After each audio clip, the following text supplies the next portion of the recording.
கட்டமைச்சு சீர்கொண்டு போறதாக காவல்துறையும் அரசாங்கம் நம்புது.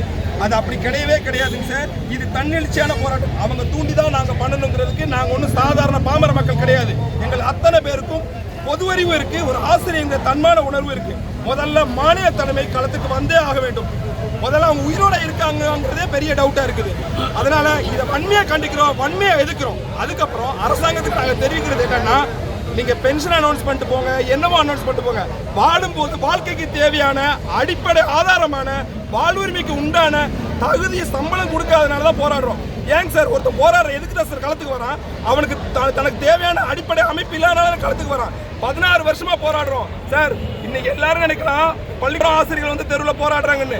சார் உங்களுக்கே தெரியும், நீங்க சுத்தி இருக்கிற எத்தனை பேர் இருக்கிறீங்க, கொஞ்சம் மூக்க திறந்து நல்லா சுவாசிச்சு பாருங்க சார். அவ்வளவு நாற்றத்துக்கு இடையிலும் அதுக்கு இடையில எங்க பெண்ணாசிரியர்கள் கூட பார்க்காம அத்தனை பேர் முதுக பராண்டியும் காலை மிதிச்சும் கைவிரல ஓடிச்சும் என்ன ஒரு மாற்றத்தினால கூட பார்க்கலங்க சார். என்னோட பெருவிரல உடைச்சிடாங்க சார், நெஞ்செலும்பு இருக்கு நெருக்குறாங்க சார்.